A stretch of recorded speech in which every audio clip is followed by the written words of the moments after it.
E aí galera, beleza?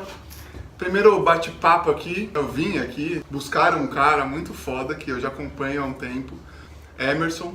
Eu não vou apresentar você, tá? Você se apresenta. Mas a ideia do vídeo é causar uma reflexão aqui e um debate sobre liberdade. Então, queria trocar uma ideia com você, Emerson, sobre o que é ter liberdade pra você, visto a sua história, visto as horas que a gente já tava conversando agora, né? A gente já tava debatendo sem o vídeo. Mas eu falei, vamos gravar um vídeo, já tô aqui e tal, no seu espaço, para discutir sobre liberdade. Legal. Bacana, meu nome é Emerson, tenho 30 anos, de formação sou psicólogo. Tive a oportunidade também em 2016 fazer a mediação de conflitos na Palazateira. E de 2013 até 2015 eu tive a oportunidade também de estar ali na São Francisco, coordenando em conjunto a extensão de Direito Penal e Criminologia da São Francisco. Mas nem sempre a minha vida foi estudando, né? Tipo, com 8 anos de idade eu vendia alface e couve nas ruas do bairro aqui de Santa Luzia. Com 11 anos eu soldava 100 bijuterias no outro município para ganhar R$2,50, dinheiro de troco, né? De boteco, essas coisas. Com 13 eu comecei a entregar panfleto para um restaurante. Então trabalhei. Depois eu consegui entrar para trabalhar nesse restaurante, 13, 14, 15, 16, trabalhei nesse restaurante, em alguns restaurantes de Embu, onde moro até hoje. E aí com 16 eu comecei a frequentar umas festas, porque eu realmente tinha um desejo de algo mais, queria algo mais. Eu percebia também que trabalhar de garçom não possibilitaria, não faria com que eu viesse realizar o número de desejos e sonhos que eu tinha. Comecei a frequentar umas festas e nas festas eu percebi que tinha uma forma de ganhar dinheiro e era uma forma que estava totalmente perto da minha realidade, porque o lugar onde moro, agora não tanto quanto antes era realmente um lugar com uma atividade criminal muito intensa, muito efetiva. E eu vi ali quem eram os caras que vendiam droga, que faziam os assaltos e tal. Quando eu cheguei na balada, o que eu percebi que nas festas tinha uma venda de droga muito efetiva. Então eu peguei uma quantidade do dinheiro do meu pagamento, comprei uma quantidade de droga, em 2 dias eu ganhei mais dinheiro do que o mês inteiro trabalhando, 8, 10 horas por dia. Eu vou falar isso para um jovem, aí com 16 anos, eu pensei, isso que eu vou fazer, sabe? Vai falar para um jovem de 16 anos que isso é errado, sendo que toda a vida estava ali as pessoas me cobrando, tem que ter dinheiro, tem que ajudar a pagar conta, tem que comprar essas coisas todas. E aí o que acontece? Começou 16, 17, 18, 19... saí dessa atividade aventureira dentro da balada e foi tomando uma proporção maior, mais intensa, a ponto de no dia 28 de março de 2008 eu fui preso por tráfico e associação. E aí eu fiquei quase 5 anos na prisão, cara. Fiquei quase 5 anos na prisão. No primeiro 1 ano e 6 meses na prisão, eu ainda estava em atividade criminal, ainda realmente imaginava que aquela ali seria a saída para minha vida e tal, justamente por conta do status de poder que era permitido você realmente ver e viver ali naquele lugar, sabe? Mas eu comecei a ter uns pensamentos assim no sentido, será que é só isso? Porque assim como na rua eu cheguei a pensar que em um momento da minha vida eu trabalhando de garçom não teria muito futuro, na prisão também eu pensei, nossa, eu vou sair e vou voltar infinitas vezes e isso vai ser frustrante, sabe? Então eu percebi que eu estava na prisão justamente por não ter tido uma boa base educacional, por não ter tido a condição de desenvolver a vida nas suas variedades que tem, sabe? E aí eu pensei, eu preciso fazer alguma coisa diferente. E eu comecei a ler. Comecei a ler os livros de psicologia dentro da prisão. Acabou que eu deixei de lado a atividade criminal e li mais de 180 livros de psicologia dentro da prisão. E você pedia esses livros para alguém? Como que funciona isso? Depois de um tempo eu descobri que tinha uma biblioteca lá. A biblioteca leva o nome do juiz, que é um parceirão, Jaime Garcia dos Santos Júnior. Ele foi uma pessoa que fez a diferença na minha vida também. Extremamente humano mesmo. A biblioteca tem o nome dele. Eu vi ter o nome dele, né? Foi enquanto eu estava lá que a biblioteca se tornou o nome dele. Enfim, então eu descobri que tinha uma biblioteca e semanalmente eu pegava 1, 2 livros e lia vários livros, né? E aquilo foi muito positivo para minha vida. E eu tive um desejo, realmente um desejo que ali eu percebi que era um desejo de progresso, de futuro, que era simplesmente sair daquele lugar e entrar na faculdade. Eu me recordo como hoje, quando no Dia dos Pais de 2011, estava eu e meu pai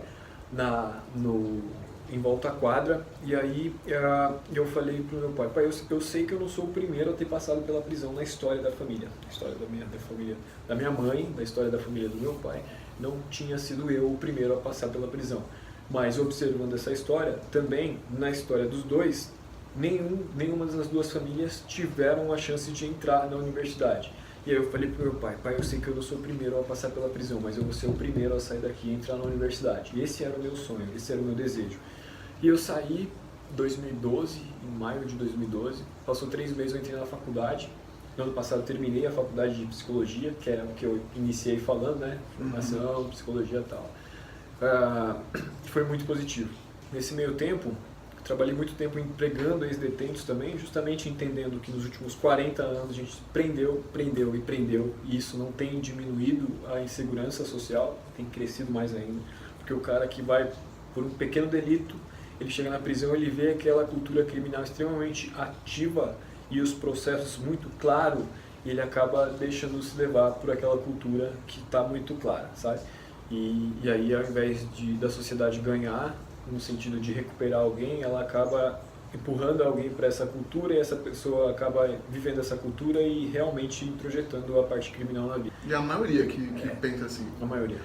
Só um parênteses, a galera que pensava igual você, que teve um sonho de buscar uma formação, de realizar um sonho da família e tal, igual você naquele momento, pouquíssimos pensavam. Ou você conseguiu unir pessoas assim, que tinham esse pensamento? Na prisão, no caso, eu consegui ter uma atuação bem eficaz com um grupo de, no caso por semestre, né, era 15 jovens na parte da tarde e 15 de manhã. 15 de manhã e 15 da tarde, porque eu dei aula durante 1 ano e 11 meses lá. Então tinha uma galera que eu consegui influenciar a ponto de repensar até as suas práticas, assim. Foi muito positivo, foi muito rico mesmo essa experiência, assim. Não que o sistema prisional possibilita isso, mas uma mente pensante em qualquer lugar, por mais desgraçado que é esse lugar, a pessoa consegue reformular. Por isso que eu ainda tenho muita esperança, seja nos 3 poderes, ou em qualquer ambiente público ou privado, que se tiver alguém realmente decidido a mudar a cultura, vai demorar um tempo, mas vai ter êxito, sabe? É possível. Enfim, então quando você me pergunta de liberdade, para mim, no meu ponto de vista, por ter experimentado a falta da liberdade física, sabe, de estar ali preso fisicamente, isso foi realmente muito marcante, foi algo muito pesado, realmente era algo assim pavoroso, que eu vi pessoas que as pessoas se matavam, cara. As pessoas enrolavam o lençol e se enforcavam, porque não conseguia permanecer, sabe? Imagina, você numa gaiola, é literalmente uma gaiola gigante, assim, um lugar com 600 pessoas trancadas até no teto. Até no teto tem grade, sabe? E tinha gente que não suportava isso, aí metia a cara na droga, outros pulavam da terceirinha, que era tipo segundo andar, sabe? Como se fosse segundo andar de prédio, pulava. E aí outros se enforcavam, era muito sinistro. Então, a falta de liberdade física é algo muito pesado. Mas eu percebo que a consequência da falta de liberdade física é só a sequência da falta de liberdade psicológica, sabe?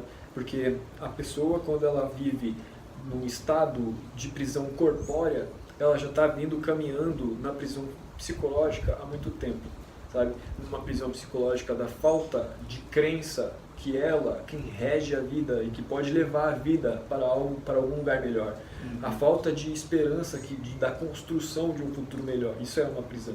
Então, quando você me pergunta o que eu vejo como liberdade, o que eu vejo como liberdade é um cenário onde as pessoas possam ser instruídas para que entendam que na vida tem todas as ferramentas para que então você consiga construir pelo menos a base para que a tua vida fique de pé, sabe? E aí isso a gente pode estar falando de liberdade física, mas a principal é a liberdade psicológica, porque o que eu percebo que tem vários cenários, várias instituições e às vezes até mesmo uma escola que já vai construindo as grades psicológicas sabe? E que inevitavelmente, às vezes, quando aquele que quer romper com essas grades psicológicas, ele acaba rompendo de uma forma que traz mais consequências.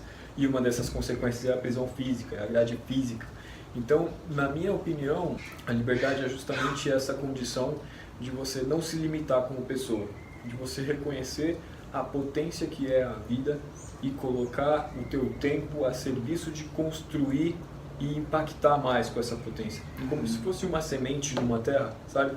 É como se fosse a nossa vida. Mas se você não joga água nessa semente, ela vai morrer, sabe? Então é a nossa vida. E você só vai pensar em melhorar a sua vida se você conseguir romper com essa prisão, e essa prisão que ela vem fantasiada, às vezes até mesmo de um trabalho, às vezes até mesmo fantasiada num formato de relacionamento, sabe? Ela vem fantasiada na falta de clareza da gratidão pelo que você tem, e aí acaba, ao invés de ser grato, você acaba reclamando, então está preso na limitação, na falta de gratidão, e isso é formas de prisão. Então, não tem como falar de liberdade sem falar das formas de prisão, porque, ao meu ver, a liberdade é algo muito além de somente poder ir e vir, sabe?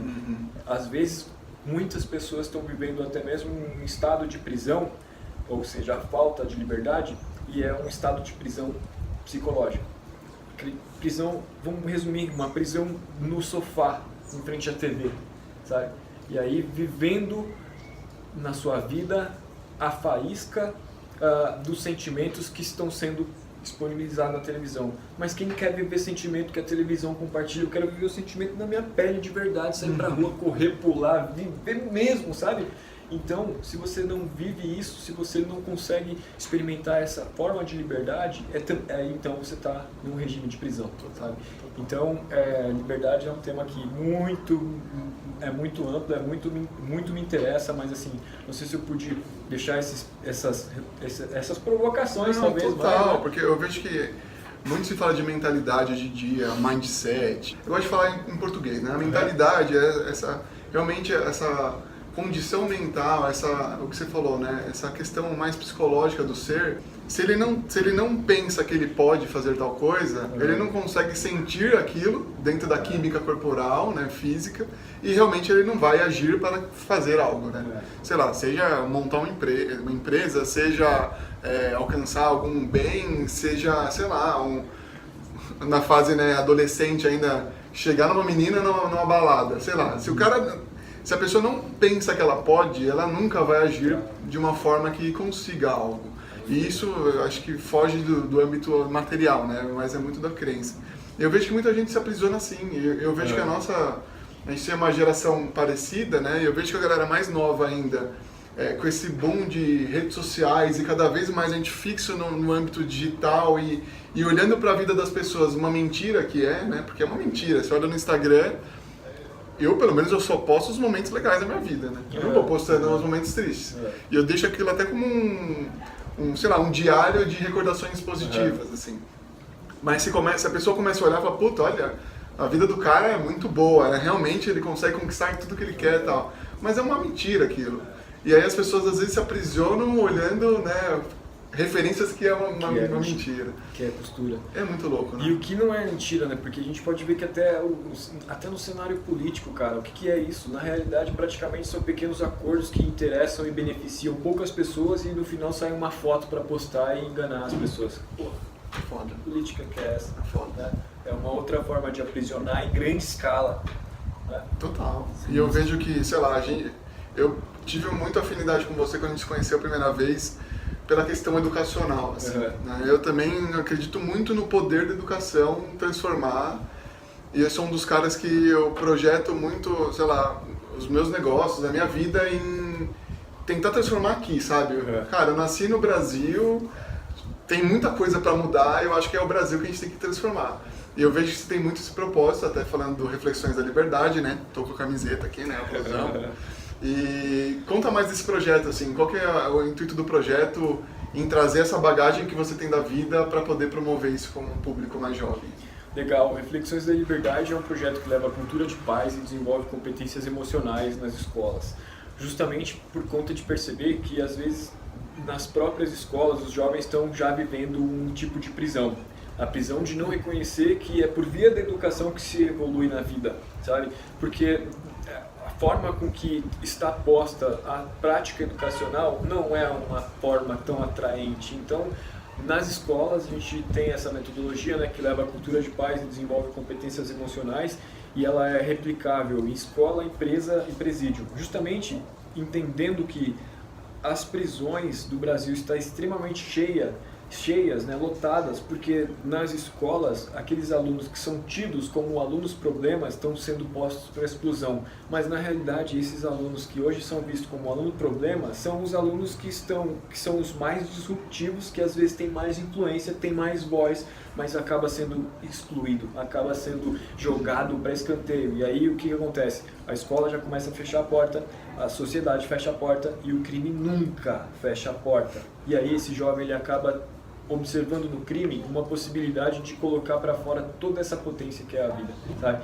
Então a gente vai refletir nas escolas a partir de dinâmicas, diálogos e uma estrutura de desenvolvimento humano e uma clareza de como é fácil você repetir na tua vida agora o que foi com os teus pais ou o que acontece ao redor da comunidade ou do contexto onde você vive.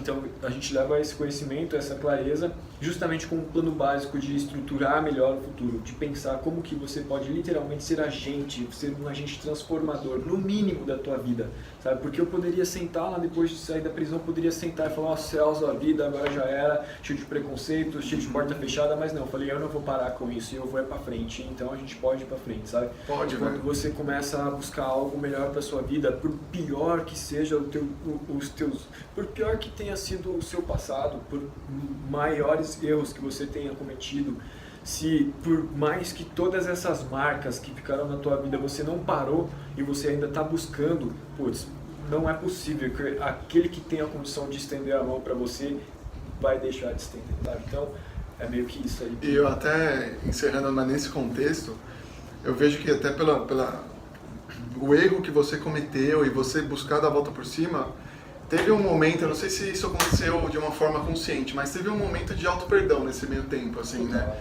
Porque, puta, você é consciente que, caralho, eu fiz cagada, né? Foi pelo caminho errado, muitas pessoas falavam que era o errado, mas, obviamente, a coisa vai acontecendo e você tá lá. Mas teve um momento que é o estalo que você teve ou foi meio natural esse processo de, puta, beleza, eu me perdoo, sabe, pra poder evoluir daqui pra frente? Olha, eu tive foi um processo que demorou a chegar um momento de realmente eu falar agora, a partir de agora, eu vou literalmente escolher outra atividade. Mas foram questões assim no sentido de eu pensar, como é que as pessoas vão lembrar de mim quando eu morrer, sabe? Então isso foi algo que eu sempre me perguntava. E esse auto-perdão foi justamente de ter percebido que, eu só estava naquele lugar porque eu não tinha boas instruções na infância, porque o que eu vi, o que eu tomei contato ao meu redor, me atraiu de uma forma que eu falei, é por aí. Uhum. Pra mim era o certo. Durante um tempo da minha vida, aquilo que eu fiz, eu falei, é por aí mesmo, sabe? Tipo, eu tô ganhando dinheiro e é só o dinheiro. Tipo, durante um tempo eu pensei, o dinheiro é a única coisa que importa. Foco no dinheiro. Foco no dinheiro. Se tá certo, se tá errado, não quero saber. Quero saber do dinheiro, sabe? Então esse auto-perdão, essa vontade de fazer diferente, veio justamente depois de ter a consciência de que, por mais que tinha ali sido condenado numa sentença, foi culpado, eu não fui o único agente para trazer esse cenário. Teve um contexto, teve uma família, teve uma educação, teve um cenário que eu vi. Para você ter uma ideia, entre 1999 a 2009, aqui nesse bairro onde a gente está hoje, durante esses 10 anos, a taxa de homicídio se manteve acima da média nacional. Enquanto no Brasil morria 24 pessoas a cada 100 mil habitantes, nesse município em 2001 morreu 84.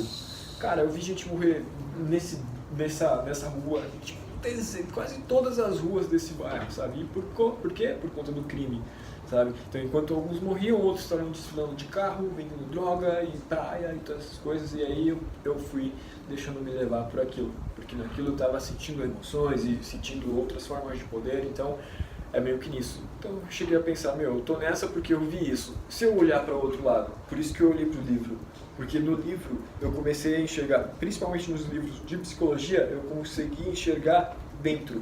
E quando eu enxerguei dentro, quando eu olhei para o meu interior, eu percebi que eu estava vestindo uma capa, a capa do criminoso, sabe? E aí eu falei, não quero essa capa. E aí eu tirou ela. E aí, cara, eu caí de cara na leitura, porque aí eu comecei a perceber, putz, eu não sou essa pessoa. Tipo, e se eu cheguei a manter as atitudes que me trouxe até aqui, é porque eu não conhecia outras, e aí eu conheci outras, e por isso que agora a gente está aqui, entendeu? E estou fazendo o que estou fazendo, e estou levando o que estou levando, porque eu conheci outras coisas. Então, é isso que eu acredito. É uma forma de liberdade, você poder conhecer outras realidades, seja ela pela educação, pela experiência cultural, intelectual, seja até realidade virtual, mas que tenha uma consciência e a condição de não estar preso nem na frente da televisão, nem no bairro, e nem na limitação de uma cultura, sabe? Porque o que é certo no Brasil é errado em outro país. O que é errado no Brasil é legal em outro país. Então, seguimos aí a refletir, né? Exatamente. Puta, dá pra conversar aqui umas 3 horas, né? Mas, puta, animal. Eu acho que a história é legal, assim, de conhecer, né? Inspirar. E eu acho que o mais legal é captar de você, assim, essa questão de, putz, beleza, tem uma história aí também, mas... Cara, é trazer isso para potencializar algo que é o propósito agora, né? Que se tornou, né? E talvez se você não tivesse passado por tudo isso, você não estaria aqui, tipo, talvez não estaria realizado do jeito que você está, porque a gente estava trocando ideia sobre isso, potencializando e praticando o que o mundo precisa nessa questão educacional. Tipo, às vezes as coisas acontecem, mas elas deviam acontecer assim mesmo, né? Por isso que, assim, quando você me fala isso, o pensamento é assim... culturalmente a gente acaba querendo distanciar daquilo que desagrada a nossa vida, mas atrás daquilo que desagrada a nossa vida ou que nos faz sofrer tem um aprendizado, e talvez é nesse aprendizado, é nesse ponto que de certa forma está trazendo um sofrimento, uma dificuldade, é nesse ponto que está a chave para o teu futuro mais interessante, sabe? Então a gente não tem como correr do que já foi, mas tem como ressignificar o que já foi, e aí colocar isso a nosso favor. E é isso que eu estou fazendo aí, é isso que eu quero fazer com Reflexões da Liberdade. Muito bom, cara. Valeu pelo vídeo, tamo junto. Se curtirem, deem like e obviamente sigam aqui o projeto Reflexões da Liberdade. Vou deixar na descrição também do vídeo tudo aí, né? Site, Facebook, Instagram, tal, tudo que tiver. E é isso, até o próximo papo e vamos que vamos, né? Valeu, sucesso. Até mais. Nice.